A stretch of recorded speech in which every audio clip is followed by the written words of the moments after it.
Hi, I'm Jack Baker. And with this video, we're now ready to do a brief introduction to seismic hazard calculations. This content will be a short excerpt from chapter 6 of the book, referenced to the bottom of the slide here. Okay, so we've defined seismic source models and ground motion models. So we're ready to do this PSHA calculation, PSHA standing for probabilistic seismic hazard analysis. And that's going to produce the ground motion hazard curve that we're looking for. We have all these input models. We do need to recognize that there's uncertainty in those input models. Right? We don't have the exact models, and so we need to reflect that uncertainty. We'll talk about that and how we use logic trees there. And mostly, though, I want to spend some time on a series of simple calculations. I think actually doing some very simple calculations will help us understand how these concepts play out. Okay, so let's get started.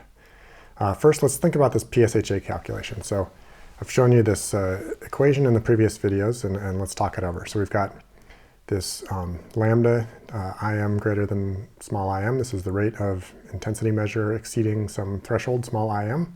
That's our ground motion hazard curve we want.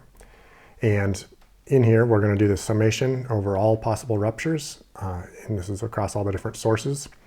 And we have these rates of ruptures associated, or the rates of each of those individual ruptures. And that's coming from these seismic source models that we've talked about. Okay? So that's kind of one piece of the puzzle. It's a seismic source model. The other piece of the puzzle is this ground motion model. So we have this in the middle here. Where we're talking about the probability of im greater than some im, conditional on the given rupture and site properties. That's this ground motion models we talked about in the previous video. Okay, so we're putting that all together to get out our ground motion hazard curve. So let's try a simple example to think this over. So we'll start basic and we'll add in a few more features as we go through a series of calculations. So first I'm going to think about a very simple case where we've got our site and we've got some fault 10 kilometers away, and it can only produce one kind of rupture. Strike slip fault, that's the mechanism. The magnitude is 6.5. The rupture is 10 kilometers away, and these ruptures happen with a rate of 0.01 per year. And the site also has a VS30 value of 500 meters per second. So this information here specifies all of the information we need for the ground motion model. If we use that Bohr et al. 1997 model. And then the rate we are going to need for the PSHA calculation in just a moment. Okay, so from the ground motion model, we're going to use the magnitude, the distance, the VS30, that was a predictor parameter. And also it uses the rupture mechanism.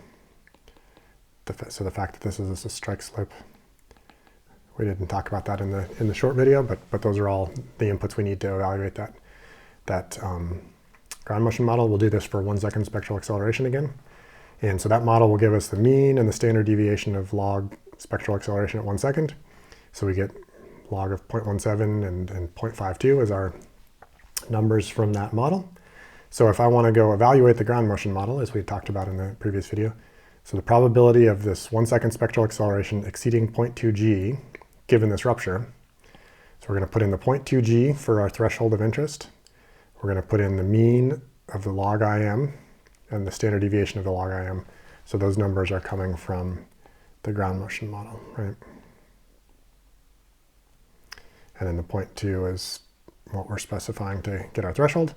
So that will tell us the probability of exceeding 0.2 g given this rupture, right? And that's related to this shaded area we talked through in the ground motion model video. Okay, so if that rupture occurs, there's about a 1 in 3 chance that it's going to exceed 0.2 g spectral acceleration at 1 second. Okay, and that, maybe just to keep connecting these together, that 0.378 is the number that goes into this ground motion model prediction right here. Right here, this lambda rup, this is the rate of ruptures. That's the 0.01 per year for us. Then the PSHA equation usually sums over all possible ruptures, but remember in this case we just have one possible rupture. So there's only one term in our summation. Okay?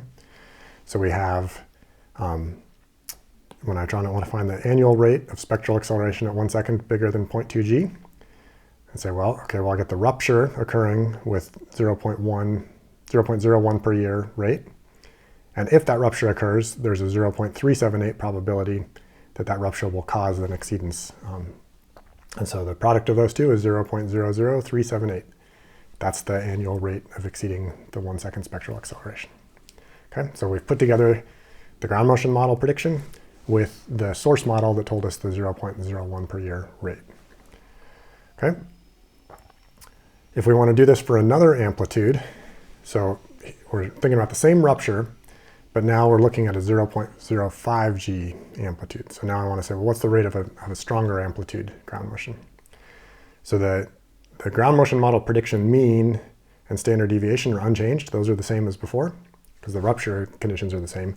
The only thing I'm changing here is the threshold that I'm interested in. And so now for a 0.5 G, a much stronger amplitude, I've only got about a 2% chance of exceeding that threshold given these rupture conditions, right? Relative to the, that's in comparison to the 1 in 3 chance of exceeding a 0.2 G spectral acceleration, okay? So I'll take that 0.0191, I'll multiply it again by the rate of ruptures, and I'll get the rate of exceeding 0.5 G spectral acceleration, okay? And then now down at the bottom of the slide here, I've got a plot of our ground motion hazard curve. So the 2 circles here are the 2 points we computed. So the rate of exceeding 0.2 G is 0.00378. The rate of exceeding 0.5 G is this 0.000191. Okay, we could do this for some other amplitudes and fill in all these points, connect them together, and we get a ground motion hazard curve. All right, we could actually get one more point here just by kind of a back of the envelope calculation. So over here on the far left, we see the curve is kind of going flat. So we're getting down to very low spectral acceleration amplitudes over here. And we could note that the rate of SA 1 second greater than 0 G, so as we tend towards 0 over on the left, right, any rupture should exceed 0 G. So that's going to, I've got basically a probability of 1 of exceedance. So that's just going to be the rate of the rupture. And that's 0.01, right? And so we can see over on the y-axis, we've intersected at 0.01, or 10 to the minus 2. So any rupture is going to exceed 0. As we go to higher and higher amplitudes, the exceedances get less probable, and so the hazard curve is dropping off to lower y-axis values as you move to the right. Okay, so here's a ground motion hazard curve. There's kind of a range of spectral acceleration amplitudes just reflecting the ground motion variability, right? There's only one rupture here, but still an uncertain ground motion amplitude resulting from that rupture, and that gives us this ground motion hazard curve. Okay, so a very simple calculation with just the one rupture so far. Let's extend it now. Let's think about 2 ruptures. So same configuration here. We've got a site 10 kilometers away from the fault. The first possible rupture is exactly the same as before, the magnitude 6.5 with the 0.01 ruptures per year. Now here I've got a second rupture specified. This is a larger magnitude 7.5. The distance is still 10 kilometers, still a strike slip fault, still VS30 at 500 meters per second, but the rate is lower on this one, 0.002 per year. It's only 1/5 the rate of the magnitude 6.5s. Okay, so when we reevaluate the ground motion model with this new magnitude, we get a new mean for the log spectral acceleration. The standard deviation from this model is actually constant for all ruptures. It stays at 0.52. So we get a new 0.45 or log 0.45 in the ground motion prediction. And because of that larger mean, there's now a 94% chance that we're going to exceed 0.2 G for this rupture 2. Okay, so rupture 2's got a 94% chance of exceeding 0.2 G. It occurs with a rate of 0.002 per year. So looking at the overall rate of spectral acceleration bigger than 0.2 G at this site, I've got a couple possibilities now, right? So the rate of rupture 1 was 0.01 times a 0.378 probability. It exceeds 0.2 G. And then rupture 2 now has got a rate of 0.002 of occurring per year and a 94% chance of exceeding 0.2 G. So we get a contribution there. We add those 2 rates together and we get this total 0.00566 rate per year of exceeding 0.2 G. So we've gone up in rate because now there's a second possible rupture that contributes to exceedances. I should note, relative to the basic introductions video where we did probabilities, note we're working all in rates here. And I can add the rates of rupture 1 exceedances and rupture 2 exceedances. It's just contributing to this overall rate of exceedance. I don't have to make any assumptions about the timing of those occurrences or anything like that to be able to add up rates. And that's one of the big reasons why we work with rates instead of probabilities, even though probabilities might be a little more intuitive at first glance. We'll talk about the relationship between rates and probabilities in just a second. Okay, so here's a visualization of what's going on now. So we've got this 0.0566 rate that we just computed from the previous slide. And that's getting a contribution from rupture 1. So this was the, let's see if I can get them both on the same slide. This was the 0.00378 rate. And then rupture 2 was contributing the 0.00188. We add those two together to get to the 0.00566 total rate. Okay. If we come over on the left side again, we can see the rate 0.01 per year of exceedances from rupture 1, and then the rate of 0.002 exceedances per year from rupture 2, and so on. And you can see how they're both contributing. We can also see if we go over to the right, there's some additional numbers. These results are derived in the book, but I won't go through them here for lack of time. Over here on the right, you can see visually that the rupture 2 is actually making a bigger contribution than rupture 1 now, once you get out to the 0.05 G amplitude.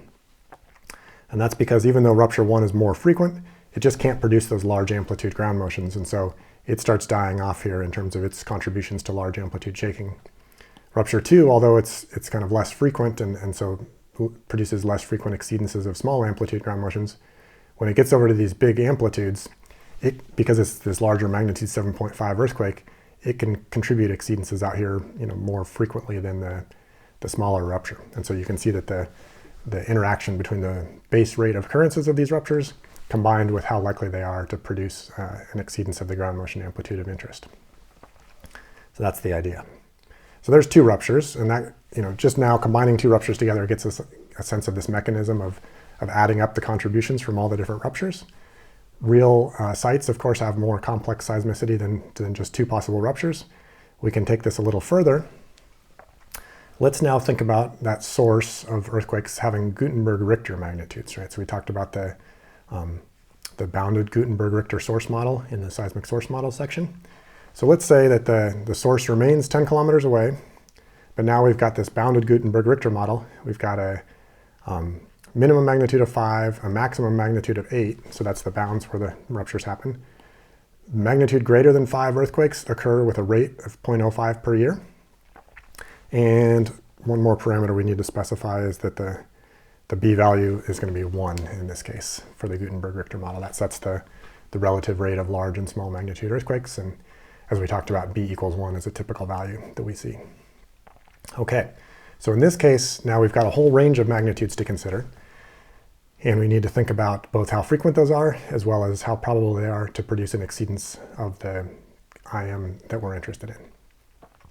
So what we do is we discretize that continuous range of magnitudes. And here this table has got a discretized list here, right? So we've got discretized set of magnitudes, because we're going to need to add these things up. We typically do kind of discrete calculations like this rather than some sort of continuous integral, just because it's hard to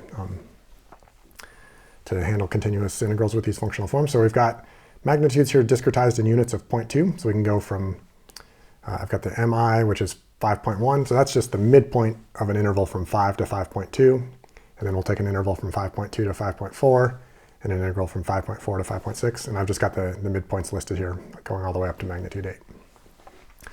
In a computer, you could do this even more finely discretized, but just for the sake of not having this table get too long, we'll use intervals of 0.2. Okay, so then we've got the rate of ruptures. So this is what's coming from the seismic source model, where we use that bounded Gutenberg-Richter model. And that bounded Gutenberg-Richter model told us the rate of exceedances of a given magnitude. So we could just take the lower bound of the interval, find the rate of exceedances, take the upper bound of the interval, find the rate of exceedances, and take the difference, and that'll be the rate of magnitudes within the interval. Again, more details in the book, but just trying to give you a quick view of how this works together. So this is just evaluating that bounded Gutenberg-Richter model here, moving down the column. The next column, we've got the ground motion model. So here for each magnitude, we've got a distance of 10 kilometers. We've got the same site conditions as before. So we can evaluate the mean and the standard deviation from the ground motion model, use our probability equation to find a probability of exceedance. And we've got all the probabilities down this column. And maybe let's take a look at, let's introduce all the columns and then we'll take a look at them. So then this final column over here, we've got the product of the previous two columns, right? So I've got the ground motion model probability multiplied by the seismic source model rate. Okay, so we're just taking the two columns to the left and taking the product of them. So let's take a look at what's going on in these columns. So as I move from small magnitudes down to large magnitudes, the seismic source model is showing a dropping rate of occurrence, right? That's what the Gutenberg-Richter model says, is that large magnitude earthquakes are much more rare than small magnitude earthquakes. And even as I go from magnitude 5.1 to a magnitude 6.1, I actually go down by a factor of 10. And as I go to a 7.1, I go down by another factor of 10. That's what the b equals 1 is doing in the Gutenberg-Richter model. So we're dropping several orders of magnitude in rates as we move from these small frequent earthquakes to the very large but very infrequent earthquakes. The ground motion model is doing the opposite, right? So a magnitude 5.1 earthquake at 10 kilometers is very unlikely to produce 0.2 g spectral acceleration at 1 second. So we've got a very small probability that that small magnitude earthquake could produce an exceedance. As we get bigger and bigger magnitudes, these probabilities are going up, and a magnitude 7.9 earthquake is almost certain to produce an exceedance of 0.2 g. And so we've got increasing probabilities here. And then when we take the product of those two numbers, over here we see what is the rate of occurrence of that magnitude earthquake paired with an exceedance of the 0.2 g spectral acceleration, right? So at the lower magnitudes, these contributions are relatively small because the exceedances are unlikely. At the larger magnitudes, these contributions are small because the rate of earthquakes is very low. And somewhere in the middle is where we're getting the biggest contributions, because those are earthquakes that are frequent enough to contribute, but also large enough to produce a reasonable probability of exceeding the threshold we're interested in. Okay? And then all of these earthquakes could potentially contribute an exceedance. So what we do is we take this whole column and we take the summation, and that's the sum in that PSHA equation that we introduced at the start of the slides. So we add that all up, and that gives us the rate of exceedances of 0.2 g, considering all of the possible ruptures that could be produced by this source with uncertain magnitudes. So that's the idea. Okay, here's a hazard curve. So we just looked at the 0.00212 calculation. We can see that point there. We would repeat the calculation for a bunch of other thresholds and fill in the other XY coordinates and make a ground motion hazard curve here. So you can see this is very amenable to computer calculations. There's lots of loops over the different ruptures, and then there's loops over the different spectral acceleration amplitudes. But computers are very good at doing all those looping summations and calculations. So it's not a problem. It's just nice to do a few of these with a hand calculation so we can get a sense of the mechanics going on behind the calculations. Okay.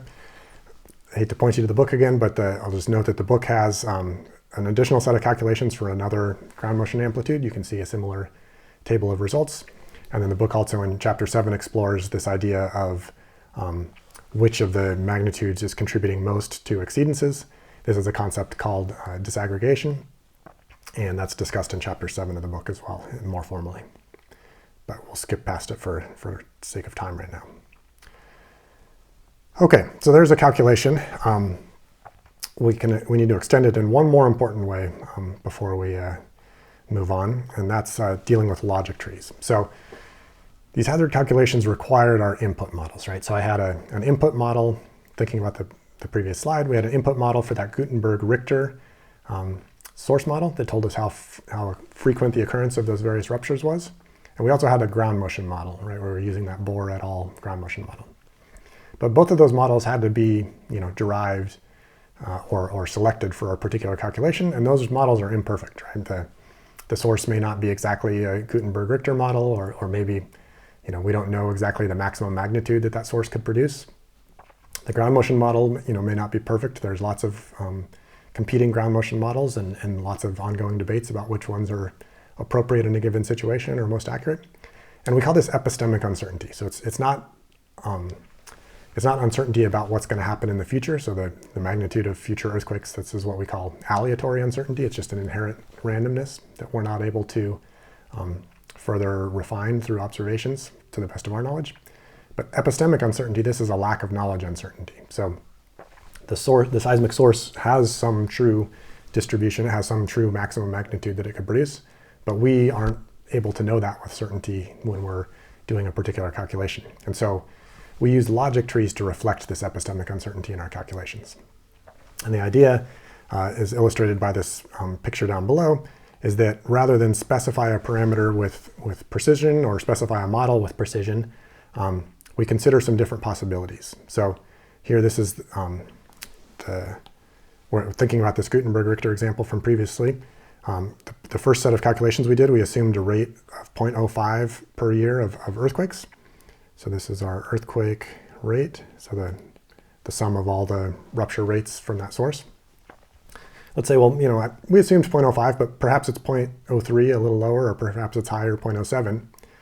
What we'll do is we'll have a discretized distribution, and so the parameter choices are indicated to the left here, and then the probability that we assign to that being the correct parameter choice, or our degree of belief in that parameter choice, is indicated in these parentheses. So let's say we put a little higher weight on 0.05, but also some weights considering that the lower or higher rates could be possible. Let's further consider the maximum magnitude associated with that Gutenberg-Richter model. So previously I had said it was 8, but let's consider the possibility that it could be 7.8 or even 7.6. I'll put some probabilities on there. And that maximum magnitude has to get paired with an earthquake rate in order to fully specify this model. So here I've got it drawn off of the 0.07 branch, but let's say the other branches for earthquake rates have the same distribution of maximum magnitudes. Okay, so those are the source model parameters. And then finally, we need to specify a ground motion model. I previously did the calculations with this Bohr et al. Model, but we also talked about the Cho and Young's model in the ground motion model video, and let's consider some additional model as well. This is a Bohr et al., same first author, but updated to 2014 with some new co-authors. So let's consider 3 different models here, each of which would have their own ground motion predictions. So if we trace through one of these logic tree branches and we come down and say, well, an earthquake rate of 0.07, a maximum magnitude of 8, and a Cho and Young's ground motion model, that perfectly specifies a PSHA calculation. And so from that set of models, we could think about doing a PSHA calculation and getting a ground motion hazard curve. Right? So we'll get a plot of IM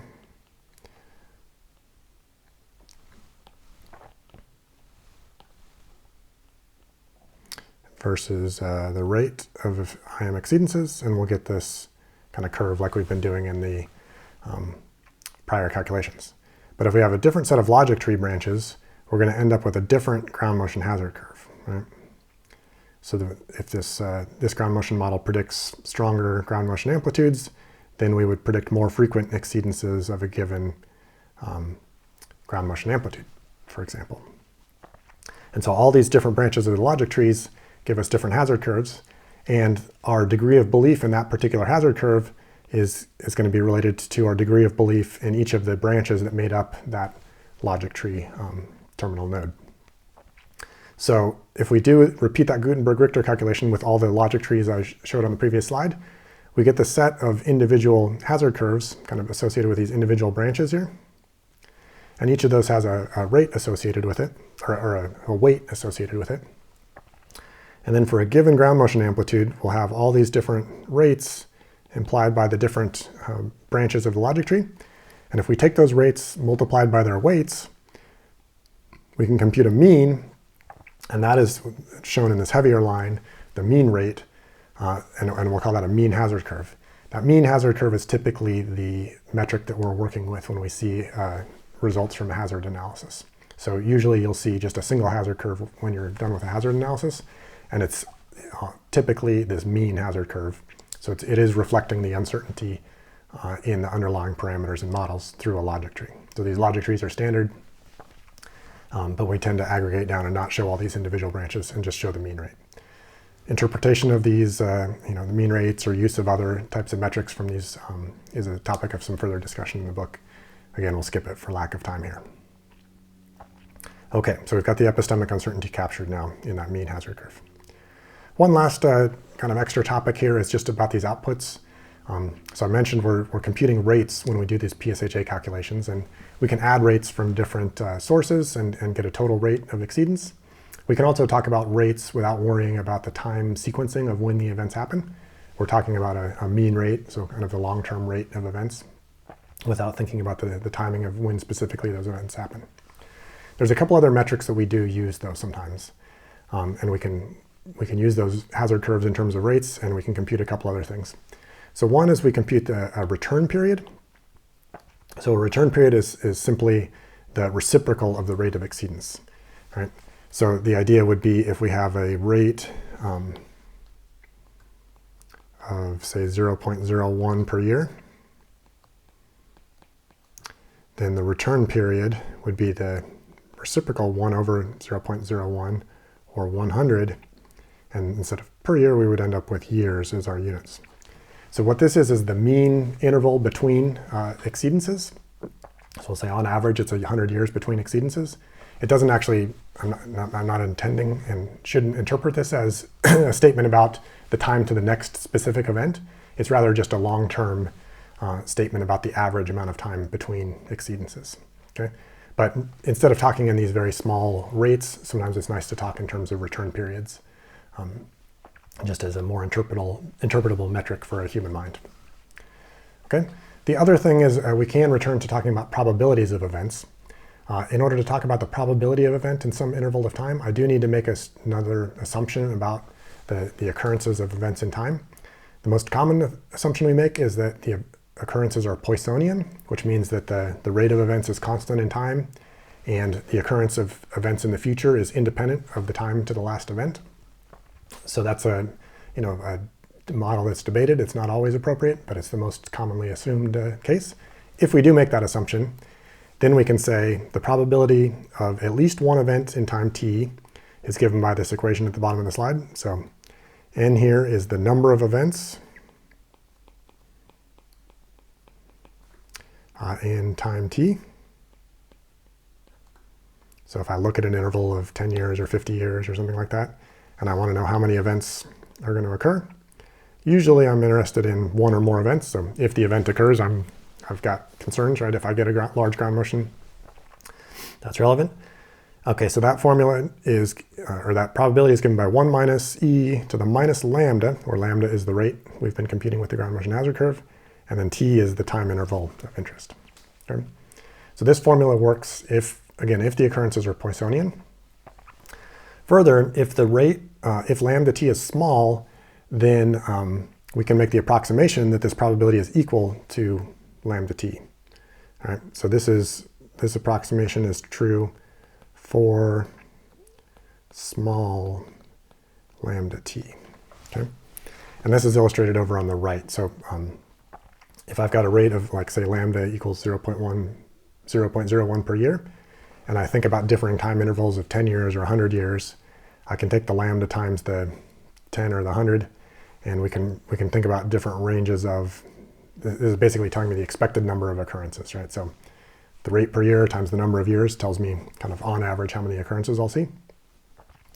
The vertical axis is plotting this probability of at least one event, so 1 minus e to the minus lambda t. And then I've got a diagonal line showing the one-to-one slope. So for small lambda t, like 0.1 or less, the probability of an event is basically equal to lambda t.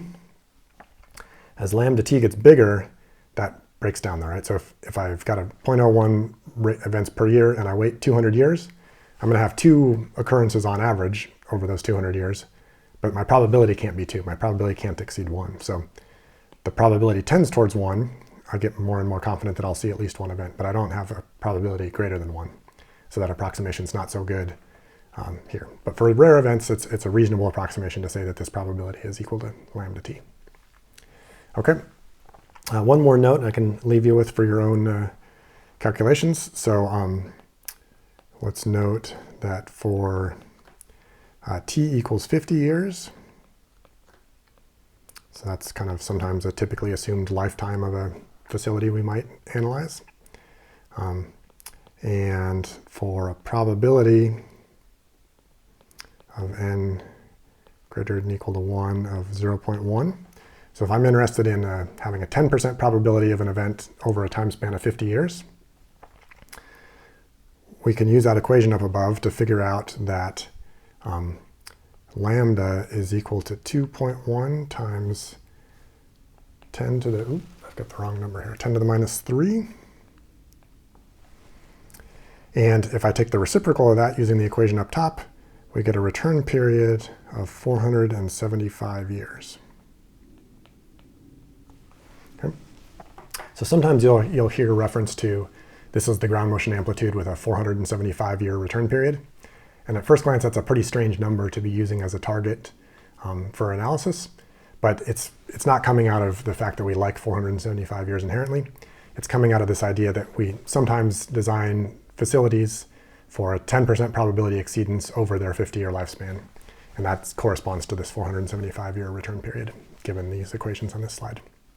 Okay, so takeaways here is we've got some formulas to manipulate between these different metrics. We can approximate probabilities with rates using this lambda t formulation only for rare events. And usually when we're moving to probabilities from rates, we're often using the Poissonian assumption, which lets us use these equations. We don't have to. There's some other models that have some sort of memory to of the time to the last event, and then they would involve a little bit more complicated formula than this. But we can move across these various metrics in terms of how likely these exceedances are. Okay, so let's wrap up this video. A few thoughts on conclusions from here. So this PSHA calculation, it combines the seismic source models, which tell us the rates of different rupture events, and it combines that with the ground motion models, which tell us the probability that those ruptures will cause an exceedance of the IM level we're interested in. And when we put that all together in this PSHA calculation, we can produce a ground motion hazard curve. Right? And then again, just to reiterate, we're taking these different models, which are calibrated using a lot of clever analysis, and then we can make forecasts about events that we haven't directly observed before. And when we can take this ground motion hazard curve out to these rare rates, we're able to make inferences about rare events that we would be concerned about when we're designing our facilities. But again, we don't have strong direct observational data to be certain about those occurrence rates. Okay, when we do this calculation, we're using input models, and those input models are imperfect, certainly. And so we have to reflect our uncertainty in those input models, and we use logic trees to do that. So the logic trees give us branches where we think about the different plausible inputs, and we put some degree of belief in those choices of the inputs, and then we can do calculations across the whole suite of possible input models, and then we aggregate our results using a mean hazard curve, which is impacted by those uncertainties. And those formulas and those concepts can be a little bit opaque, and I think for many people they're not so intuitive.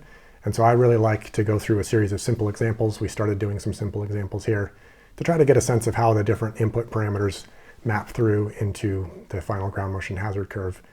So we can have a sense between inputs and outputs and have a sense of what the PSHA equation is actually doing when we put numbers into it. So I hope that leaves you with some basic understanding of how PSHA works and of the key inputs and key methods we use when we do seismic hazard analysis. And good luck with your future studies using seismic hazard analysis.